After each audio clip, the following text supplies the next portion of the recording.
नमस्कार। आज हम देखने वाले हैं भारतीय अर्थव्यवस्था। तो तैयार रहिए। तो हमारा पहला जो टॉपिक है वो देखते हैं। भारत की अर्थव्यवस्था को 6 भागों में हमने सरल रूप से बांट दिया है। हम किस रूप में पढ़ेंगे? प्रत्येक भाग के पश्चात महत्वपूर्ण परीक्षा उपयोगी तथ्य भी दिए गए हैं। इसके कुछ भाग है जैसे भारतीय अर्थव्यवस्था की विशेषताएं, राष्ट्रीय आय, भारत में नियोजन, भारत की नई आर्थिक नीति, भारत की वित्त व्यवस्था, भारत में कृषि, उद्योग और अंतर्राष्ट्रीय व्यापार। पहला टॉपिक है भारतीय अर्थव्यवस्था की विशेषताएं। भारतीय अर्थव्यवस्था प्राथमिक विकासशील अर्थव्यवस्था है।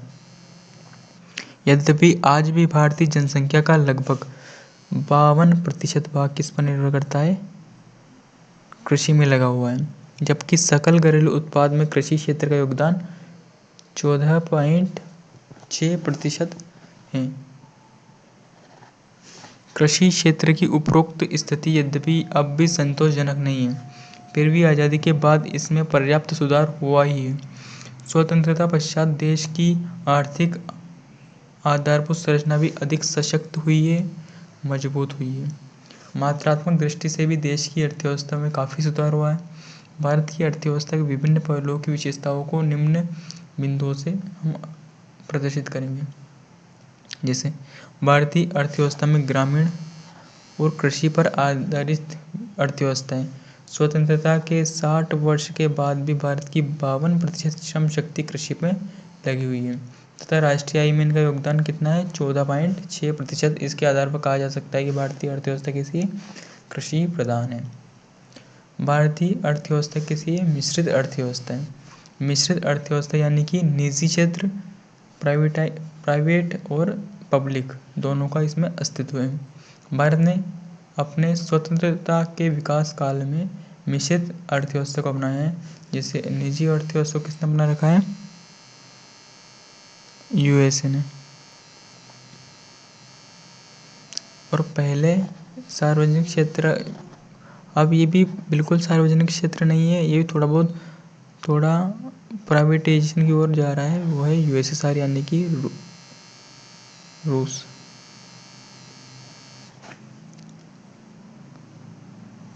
ये हमने क्या अपना है? इसे मिश्रित अर्थव्यवस्था किया है स्वतंत्रता के बाद भी, ताकि इसका समाजवादी लक्ष्य क्या हो सके? पूरा हो सके। अपने संपूर्ण योजना काल में सरकार ने लगभग 45% पूंजी किस पर लगाई है? सार्वजनिक क्षेत्र में निवेश की है तथा आर्थिक नियोजन के माध्यम से इसे गति दी जा रही है। परंतु उत्पादन के स्रोतों और साधनों पर आज भी निजी क्षेत्र का वर्चस्व लगभग 80% बना हुआ है। उत्पादन के स्रोतों पर इसका राज अभी भी निजी क्षेत्रों का, जबकि पूंजी सरकार ने 45% सार्वजनिक क्षेत्रों पर लगाई हुई है। फिर वो उत्पादन कौन ज़्यादा कर रहा है? वो निजी क्षेत्र कर रहे हैं। उदारीकरण के पश्चात भारतीय अर्थव्यवस्था में पूंजीवादी की ओर हम आगे बढ़ रहे हैं। 1991 में जब ग्लोबलाइजेशन हुआ, उदारीकरण का दौर आया, तो पूंजीवादी की ओर हम बढ़ रहे हैं। भारतीय अर्थव्यवस्था अल्प विकसित अर्थव्यवस्था है। भारत की अर्थव्यवस्था किसी विकासशील है, अल्प विकसित नहीं है। परंतु इन्होंने बता रखा है, जैसे हम देखते हैं इसके हिसाब से अल्प विकसित बता रखा है। भारत की राष्ट्रीय आय काफ़ी कम है तथा प्रति व्यक्ति आय का स्तर बहुत नीचा है। विश्व विकास रिपोर्ट 2010 के अनुसार बता रखा है। 2007 में भारत की प्रति व्यक्ति आय $1070 थी। आज़ादी के 6 दशक बाद भी निर्धनता रेखा से नीचे की जनसंख्या इतनी थी। यहाँ देश की कुल आबादी का कितना प्रतिशत है? 21%। विश्व बैंक में की विश्व विकास सूचक शीर्षक से प्रकाशित रिपोर्ट के अनुसार विश्व में निर्धन लोगों की सर्वाधिक संख्या। विश्व बैंक ने विश्व की विभिन्न अर्थव्यवस्थाओं के प्रति व्यक्ति सकल घरेलू उत्पाद के आधार पर वर्गीकृत की है। विश्व विकास रिपोर्ट 2007 के अनुसार न्यून आय अर्थव्यवस्था है वे हैं जिनके प्रति सकल घरेलू उत्पाद 2005 में $875 तथा इससे कम थी। 2005 में $875 से कम वाले कौन है? न्यून आय वाली अर्थव्यवस्था है। इस प्रकार मध्य आय वाली अर्थव्यवस्था कौन है? जिनकी सकल राष्ट्रीय उत्पाद 2005 में $876 थी। ये पुराना डेटा हो चुका है। और ऊंचाई वाली अर्थव्यवस्था कौन है? जो 2005 में $10,726 या उससे अधिक हो गई। भारत में विश्व की 1.3 अरब निर्धन जनसंख्या सर्वाधिक 36% भारत में है। 2010 के डाटा के अनुसार इन निर्धनों की आय $1 प्रतिदिन से भी कम है। बेरोजगारी का स्तर काफी ऊंचा है। बेरोजगारी की संख्या 34। पूंजी व संसाधनों की न्यूनतम है। ये सारे के सारे पुराना डेटा है, इनको आप ना याद करें तो अच्छा है। लुसेंट की ये बुक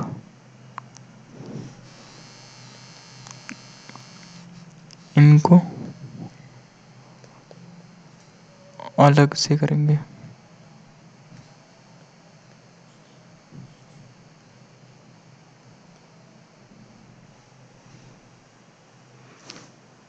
निष्कर्षतः कहा जा सके भारत की अर्थव्यवस्था अभी भी किसी अल्प विकसित है, ऐसा बताया जा रहा है। परंतु अभी हमारी अर्थव्यवस्था कैसी हो चुकी है? विकासशील है। राष्ट्रीय आय क्या है?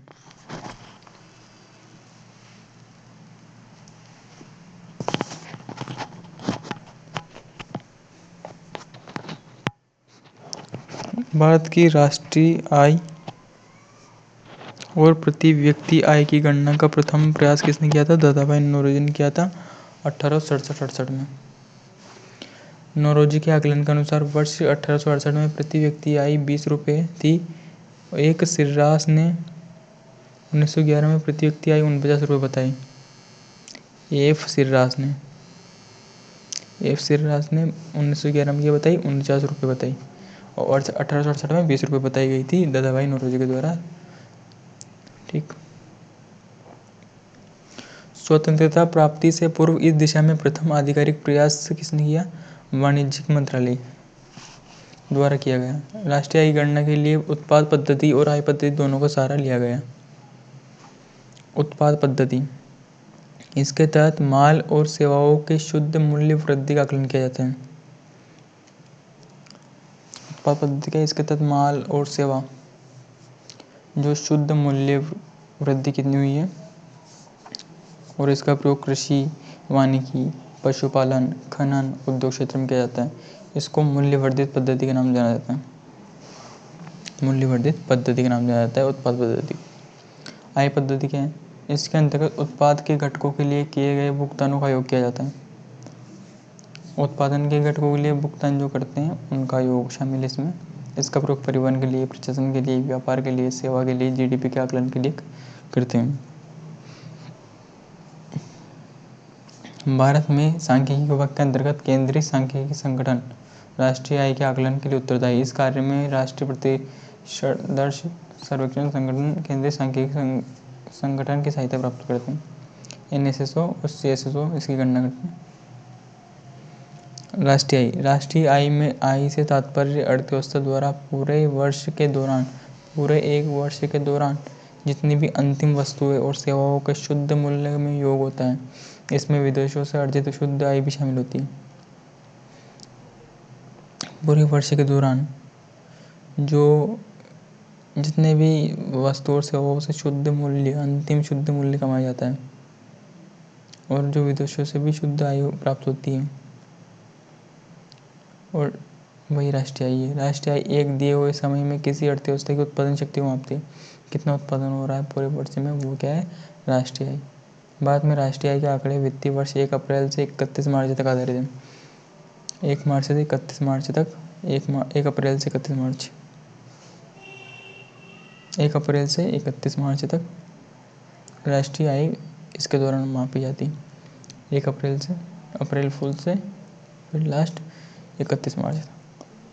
राष्ट्रीय आय का उदाहरण क्या है? सबसे पहले सकल राष्ट्रीय उत्पाद।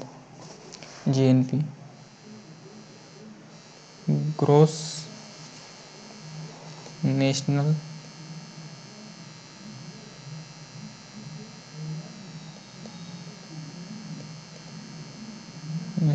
प्रोडक्ट।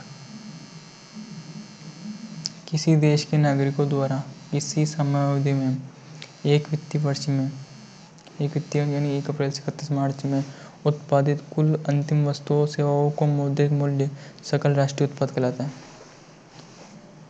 एक वित्तीय वर्ष में देश के नागरिकों द्वारा, उसको ही जीएनपी बोलते हैं। इसमें देशवासियों द्वारा देश के बाहर उत्पादित वस्तुओं को भी सम्मिलित किया। अपने देशवासियों के द्वारा कहीं भी उत्पादन किया जा रहा है या अपने देश में या बाहर, वही जीएनपी में आता है। जीएनपी को ज्ञात करने के लिए देश के नागरिकों को विदेशों से प्राप्त हुई आय को सकल घरेलू उत्पाद में जोड़ देना चाहिए। जीएनपी को ज्ञात करने के लिए करेंगे, देश के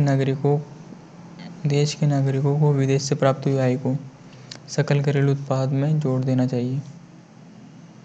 इसी प्रकार देश के अंदर विदेशों द्वारा उत्पादित आय को सकल घरेलू उत्पाद से घटा देना चाहिए।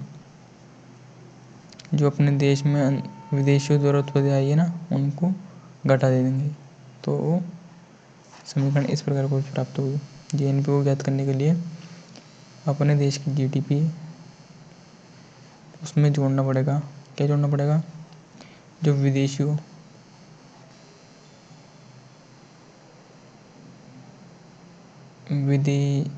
जो अपने नागरिक हैं, अपने नागरिक में से अपने देश के नागरिक में से जो अपने देश में जो दूसरे देश के नागरिक काम कर रहे हैं उनका घटा देंगे, तो यानी टोटल बात यह आ जाएगी, अपने देश के नागरिक आ जाएंगे। जीडीपी में यदि कोई हमारे दूसरा देश है, अमेरिका में हमारे देश का कोई नागरिक काम कर रहा है, वो हमें जोड़ना है, तो हम जीडीपी में हमारा देश का नागरिक कहीं भी काम करेगा वो जोड़ देंगे, तो हमारा जीएनपी आ जाएगी। एक से क्या है, देशवासियों द्वारा विदेशों में अर्जित आय। अपने देशवासियों द्वारा विदेशों में अर्जित की गई आय को हम एक से डिनोट कर रहे हैं। ये अपने देश है, अपने भारत वाले मान लो, ऐसे भारत के निकाल रहे तो भारत मान लो, भारत के देश में। और विदेशों द्वारा अर्जित की गई, विदेशों मान लो, विदेशों को घटा देंगे। उपयुक्त समीकरण में स्पष्ट है कि x बराबर am है तो जीएनपी बराबर जीडीपी होगा। इसी प्रकार बनती अर्थव्यवस्था के अंतर्गत x माइनस एम 0 होता है, वहाँ जीएनपी बराबर जीडीपी होगा। सकल घरेलू उत्पाद यानी कि जीडीपी देश की सीमा के अंदर किसी दी गई समय के अंतर्गत उत्पादित अंतिम वस्तुओं तथा सेवाओं के कुल मौद्रिक मूल्य है। जीएनपी में जीडीपी का केवल वही भाग सम्मिलित है जो देश के नागरिकों को उत्पादक सेवाओं का परिणाम है। जीएनपी में क्या शामिल है? जो देश के नागरिकों का जो उत्पाद किया ना, जो देश के नागरिक के जो किसी भी देश में, वही शामिल है। वर्तमान यानी कि जो 2010 के अनुसार सकल घरेलू उत्पाद में सबसे आर्थिक योगदान सेवा क्षेत्र का है 57%। ये 2010 के अनुसार है। डेटा चेंज लूसेंट ने पुराने वाला डेटा दे रखे हैं 2010 के। दूसरे स्थान पर उद्योग जो 28% है तथा तीसरे स्थान पर कृषि है जो 14.6% है। भारत के सकल घरेलू उत्पाद जीडीपी में सर्वाधिक योगदान महाराष्ट्र का है। भारत में सकल घरेलू उत्पाद जीडीपी में सर्वाधिक योगदान किसका है? महाराष्ट्र का। अभी इनके जो चेक कर लेते हैं अपन।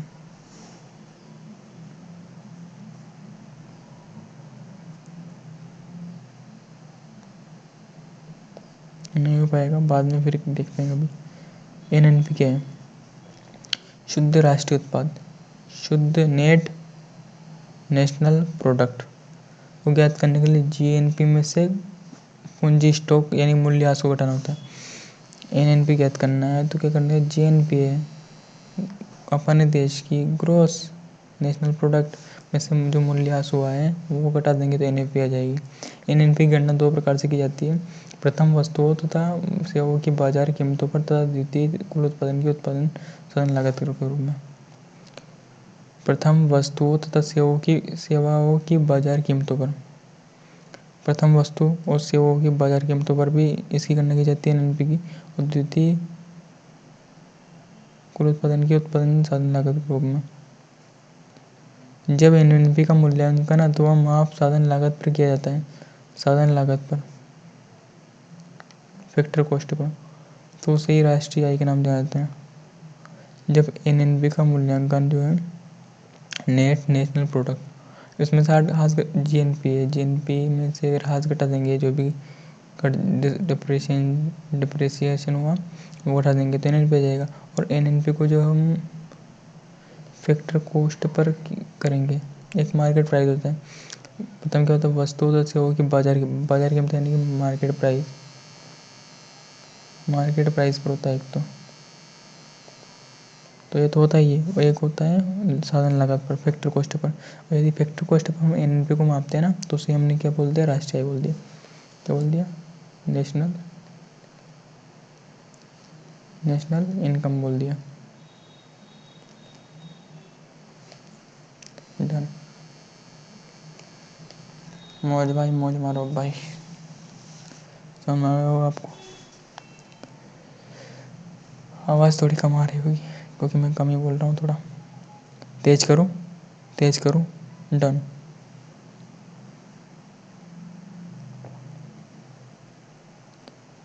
इसे ज्ञात करने के लिए बाजार मूल्य पर आकलित शुद्ध राष्ट्रीय उत्पाद एनएनपी में से शुद्ध अप्रत्यक्ष करों को घटाना होता है। इस प्रकार से ज्ञात मूल्य ही राष्ट्रीय आय होता है।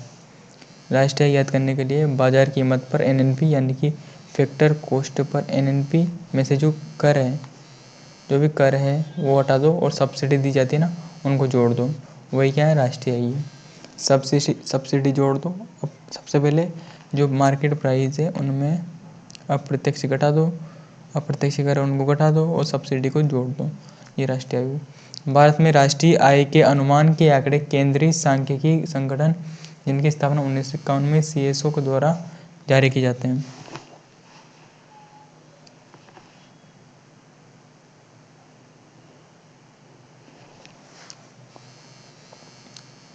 ओल्ड डेटा है भी, अब शायद चेंज हो गया।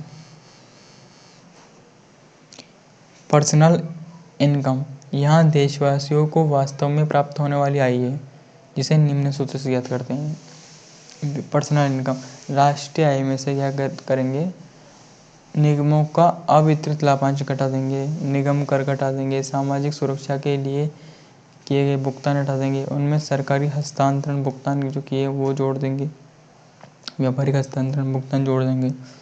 तो हमारी क्या व्यक्ति आ जाएगी, राष्ट्रीय आय जो कुल देश की आय है ना, उनमें से निगमों का वितरित लाभांश हटा देंगे, निगम का कर हटा देंगे, सामाजिक सुरक्षा के लिए भुगतान जो उसको हटा देंगे, पर जो सरकार ने कुछ हस्तांतरण भुगतान किए होंगे, व्यापारिक हस्तांतरण भुगतान किए उनको जोड़ देंगे। किसी भी देश की आर्थिक विकास दर का सर्वश्रेष्ठ सूचक प्रति व्यक्ति आय है। आर्थिक विकास दर का सर्वश्रेष्ठ सूचक क्या है, प्रति व्यक्ति आय है।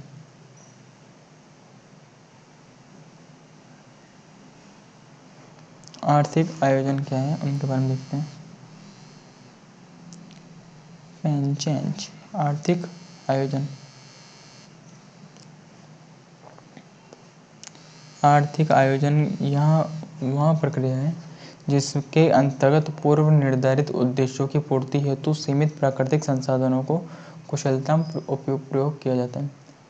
सीमित प्राकृतिक संसाधन है और पूर्व से ही निर्धारित उद्देश्य हैं, उनको कुशलतम प्राकृतिक संसाधनों का उपयोग कुशलतम रूप से किया जाता है, वही आर्थिक आयोजन है।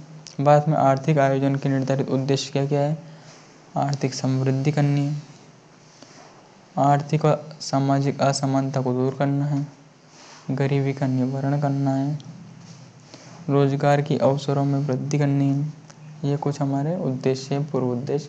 इनको प्राकृतिक संसाधनों जो कि सीमित है उनसे क्या कुशलतम उपयोग करके आर्थिक आयोजन करने हैं। भारत में आर्थिक आयोजन संबंधी प्रस्ताव सर्वप्रथम कब आया था, 1934 में। आर्थिक आयोजन संबंधी कब आया था, 1934 में।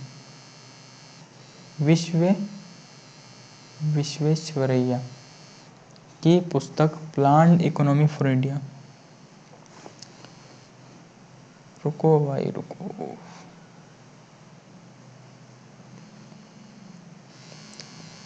प्लान्ड इकोनॉमी फॉर इंडिया, ये किसकी बुक है? विश्वेश्वरैया की बुक है। इसमें 1934 में क्या बताया? आर्थिक आयोजन के बारे में बताया। तत्पश्चात हमें 1938 में अखिल भारतीय कांग्रेस, इंडियन नेशनल कांग्रेस की मांग की थी आर्थिक आयोजन संबंधी। फिर 1944 में कुछ उद्योगपतियों द्वारा बम्बई योजना के तहत ऐसे प्रयास किए गए थे। स्वतंत्रता पश्चात 1947 ईस्वी में पंडित नेहरू की अध्यक्षता में आर्थिक नियोजन समिति बनी। आर्थिक नियोजन समिति कब बनी? 1947 में नेहरू जी की अध्यक्षता में। बाद में इसी समिति की सिफारिश पर 15 मार्च 1950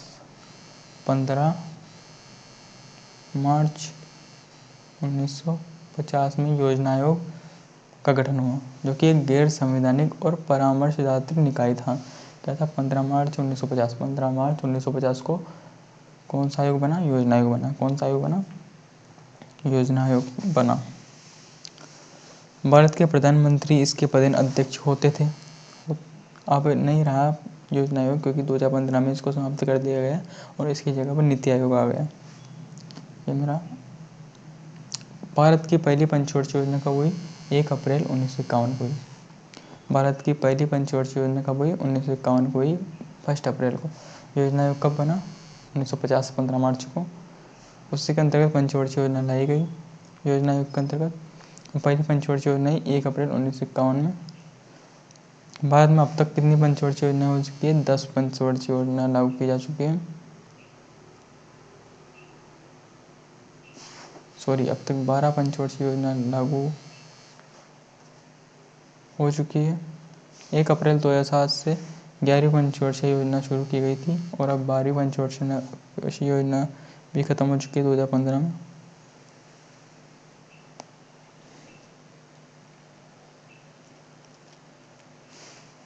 पहली पंचवर्षीय योजना जो कि 51 से 56 तक चली, इसका लक्ष्य था 1.2 पर प्राप्त कर लिया, 3.6 सफल हुई। दूसरी पंचवर्षीय योजना 56 से 61, तो कोई बात। तीसरी 61 से 66 में, ये लगातार हुई 3 तक। फिर यहाँ पर गैप हुआ। फिर चौथी हुई 1969 से 74 तक, 5 वर्षों तक एक बार हुई ना। फिर 74 से 78 तक हुई, 5 हुई। फिर यहाँ 2 वर्षों का फिर से गैप हो गया। ठीक है। फिर छठी हुई 1980 से 1985 में, सातवीं 1985-90 में। फिर 8वीं हुई या फिर गैप हो गया, 3 बार गैप हुए हैं। पहली बार 66 के बाद, फिर 78 के बाद और फिर 90 के बाद,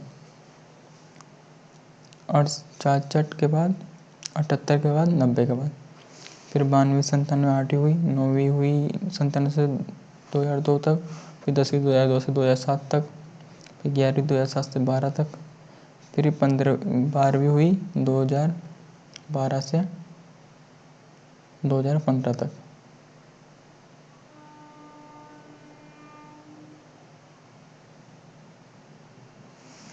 78 से 83 तक क्या नहीं, अनवरत योजना चलाई गई इसने जनता सरकार ने, इसलिए उस समय बंद हो गई थी 78 में, और 80 में फिर से लागू हो गई थी ना।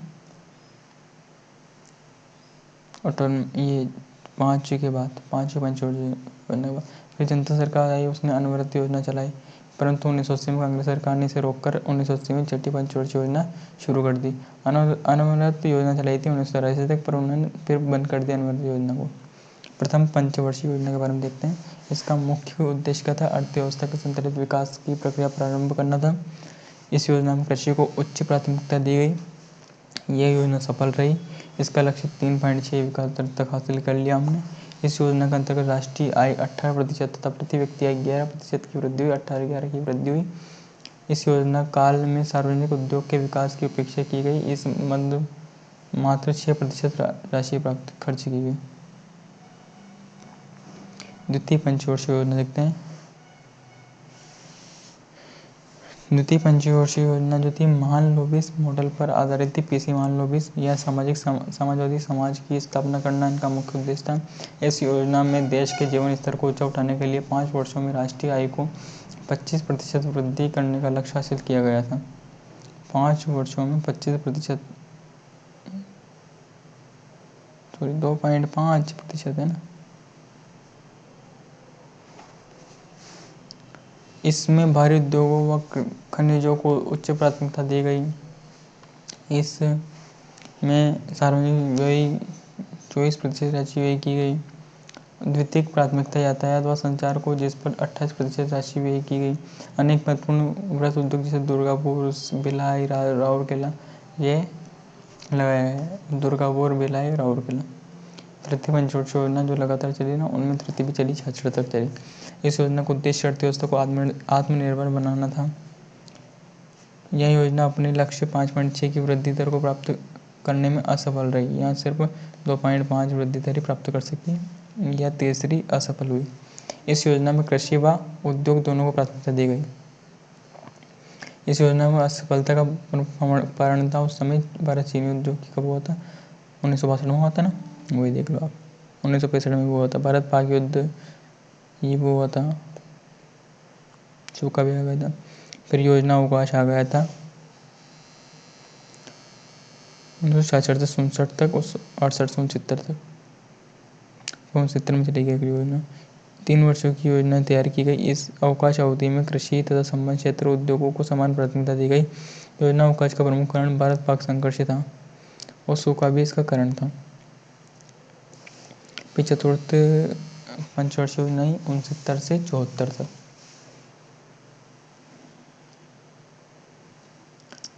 ये योजना का मुख्य उद्देश्य था स्थायित्व के साथ विकास और आर्थिक आत्मनिर्भरता की प्राप्ति करना। स्थायित्व के साथ विकास हो और आत्मनिर्भरता प्राप्त कर ले। इस योजना में समाजवादी समाज की स्थापना की गई। क्या लक्ष्य था ऐसा। यह योजना अपने लक्ष्य को प्राप्त करने में असफल रही। 5.5 वृद्धि की दर लक्ष्य पर, लेकिन 3.3 ही प्राप्त कर सकी। योजना का विफलता का कारण मौसम की प्रतिकूलता और बांग्लादेशी शरणार्थियों का आगमन था। चतुर्थी पंचवर्षीय योजना। फिर 5वीं आई लगातार, ये भी 74 से 78 में हुई। इस योजना का उद्देश्य क्या था, गरीब उन्मूलन था। 5वीं का आत्मनिर्भरता की प्राप्ति करना भी था। चौथी का भी यही था, स्थायित्व के साथ विकास हो। तो 5वीं का क्या था, गरीब उन्मूलन था। योजना के आर्थिक स्थायित्व का इसका मुख्य उद्देश्य था।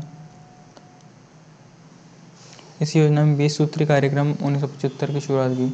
जो 5वीं पंचवर्षीय योजना थी, इसमें 20 सूत्री कार्यक्रम हुआ।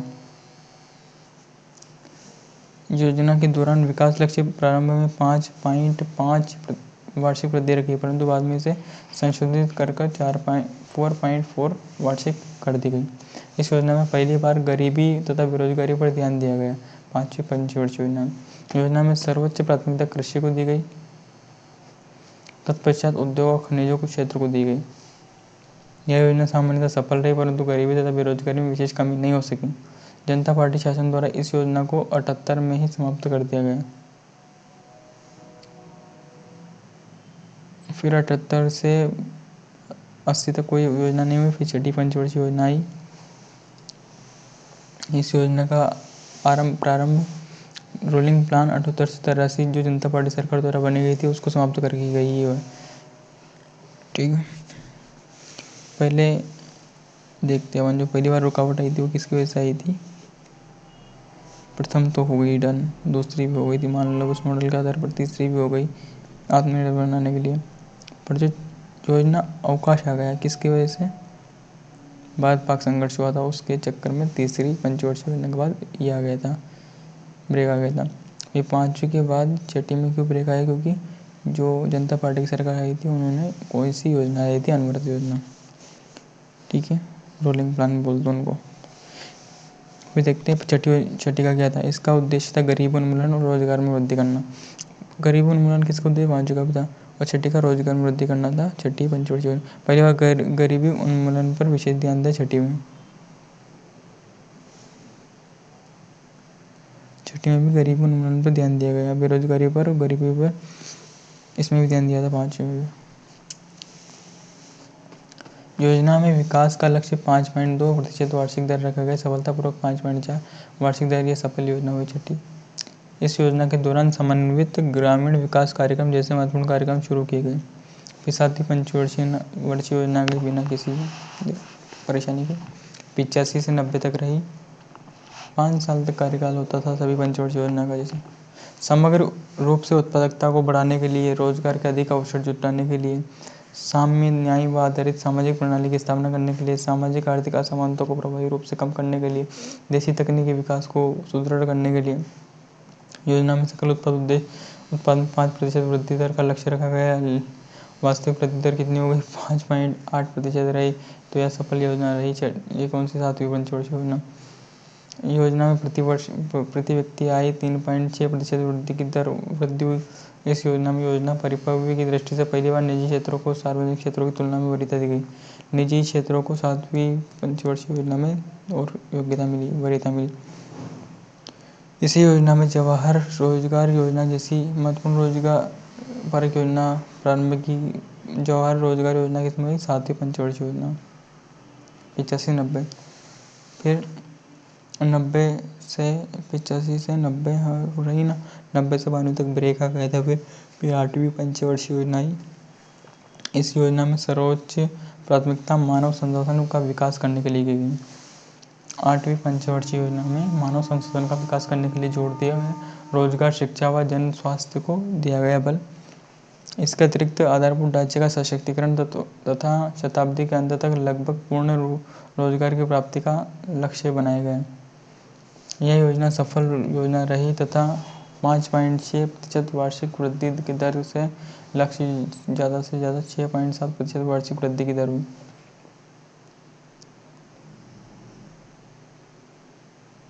इसी काल में प्रधानमंत्री रोजगार योजना 1993 में आई थी।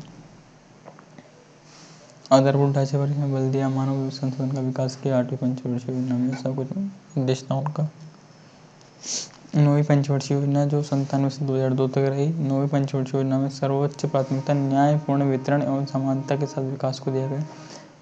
न्यायपूर्ण वितरण हो, समानता, इस पर जोर दिया गया 9वीं पंचवर्षीय योजना। इस योजना की अवधि के में सकल घरेलू उत्पाद की वार्षिक वृद्धि दर का लक्ष्य 6.5 रखा गया था और उपलब्धि 5.5 की वार्षिक दर वृद्धि रही। इस प्रकार यह योजना सफल तो रही ही सही, जबकि 9वीं योजनाओं की सफलता के पीछे अंतर्राष्ट्रीय मंदी जैसे कारक रहे थे। क्षेत्रीय संतुलन जैसे मुद्दे को भी इस योजना में विशेष बल दिया गया। क्षेत्रीय संतुलन को 9वीं योजना का आत्मनिर्भरता प्राप्त करने की प्राथमिकता क्रम इस क्षेत्रों में चुना गया। भुगतान संतुलन सुनिश्चित करना पहले था। फिर विदेशी ऋणभार को न केवल बढ़ने से रोकना वरन उसमें कमी भी लाना। खाद्यान्नों में आत्मनिर्भरता प्राप्त करना। प्रौद्योगिकी आत्मनिर्भरता प्राप्त करना। जड़ी बूटी और यदि मूल के पेड़ पौधों सहित प्राकृतिक संसाधनों का समुचित उपयोग करना, संरक्षण करना। 10वीं सूची 2002 से 2007 तक रही। इसका उद्देश्य देश में गरीबी और बेरोजगारी को समाप्त करना। अगले 10 वर्षों में प्रति व्यक्ति आय को दुगनी करना। योजना अवधि में सकल घरेलू उत्पाद में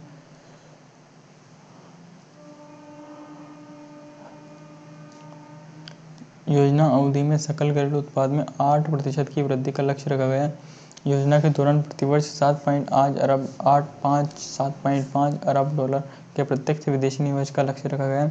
योजना अवधि में 5 करोड़ रोजगार के अवसरों का सृजन करना लक्षित था।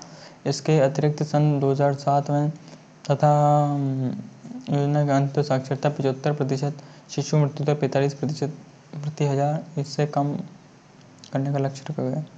10वीं का मूल्यांकन कैसे किया? 10वीं पंचवर्षीय योजना 31 मार्च 2007 को समाप्त कर दी गई। ये उसके कुछ आंकड़े रहे। फिर 11वीं पंचवर्षीय योजना 2007 से 2012। इसका लक्ष्य था तीव्रतम व समावेशी विकास करना।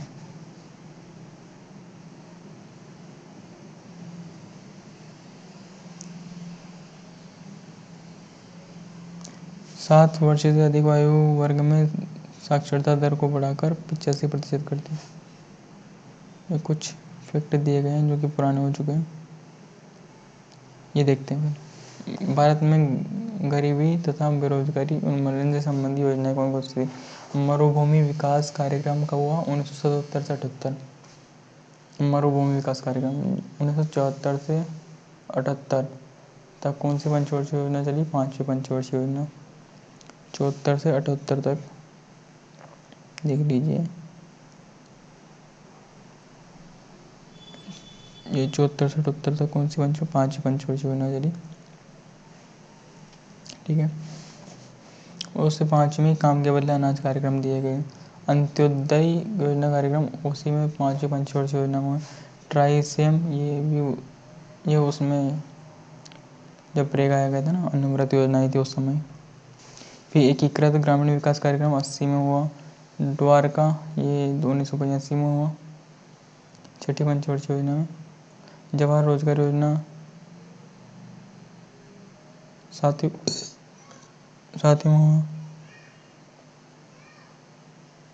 नेहरू रोजगार योजना ये उस समय।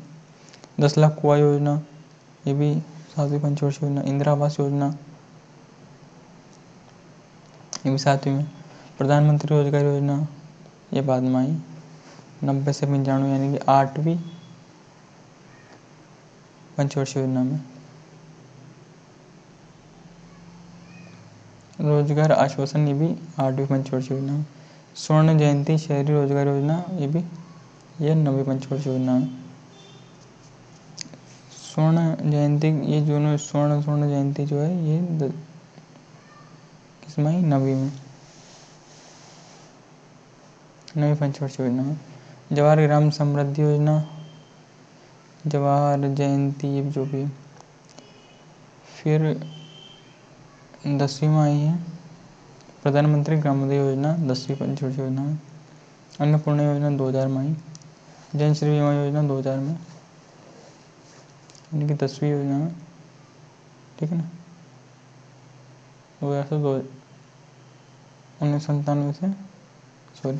1997 से 2002 तक। फिर 2002 से 8 तक।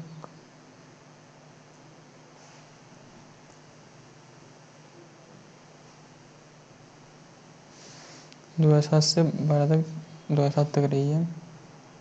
2002 से कौन सी? 2002 से 2007 तक रही कौन सी? 10वीं। ये समय कौन सी 10वीं थी, ये सभी 9वीं की बात।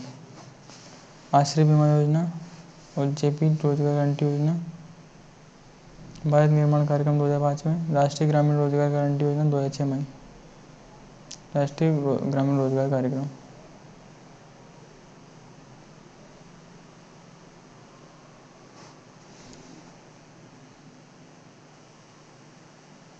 इसका आगे हम देखते हैं कल कहाँ से। भारतीय आयोजन से संबंधित अन्य महत्वपूर्ण तथ्य हम देखेंगे कल। तब तक के लिए बने रहे आप हमारे चैनल पर। धन्यवाद, शुक्रिया, बहुत बहुत आभार यहाँ तक रुकने के लिए। Thank you for watching.